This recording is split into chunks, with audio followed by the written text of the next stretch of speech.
ரத்தன் பண்டிட் வெற்றிவேல். ஏன்னா வெற்றிவேலுக்கும் பண்டிட்டுக்கும் ரத்தனுக்கும் சம்பந்தமே இல்லையே. இல்லடா கருவாட்டி சாம்பார் மாதிரி இருக்குன்னு நினைப்பீங்கல்ல.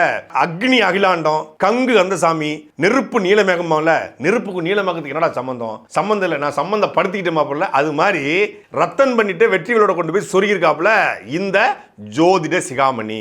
இவர் ஈரோடு பக்கம் கருங்கல்பாளையம் பக்கத்தில் ஒரு கிராமம். கிட்டத்தட்ட 1996 காலகட்டத்திலிருந்தே இவர் ஜோதிடம் பார்ப்பதாக சொல்லப்படுகிறது. எந்த அளவுக்கு இவருடைய ஜோதிட புயல் வீசிச்சு அப்படின்னா, ஜெயலலிதா ஆட்சிக்கு வரதுக்கு நான் தான் காரணம் சொன்னாரு. ஆனா ஜெயலலிதா என்ன சொன்னாங்கன்னா, இந்த பயலுக்கும் எனக்கு எந்த சம்மந்தமே கிடையாது, இவன் முகரக்கட்டையை கூட நான் முழுசா பார்த்து கிடையாதுன்னு சொல்லி அம்மையார் ஜெயலலிதா வெளிப்படையாக அறிவிச்சாங்க.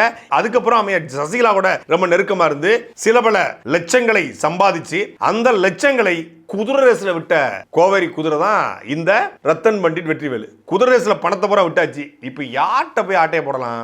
திமுக பக்கம் போக முடியாது, ஏற்கனவே 7-8 ஜோசியர் இருக்காங்க. பிஜேபி பக்கம் போக முடியாது, மொத்தம் கட்சியே ஜோசியக்கார கட்சியா இருக்காங்க. கட்சியில அத்தனை பேரும் ஜோசியக்காரன். இப்போ எங்க போறது?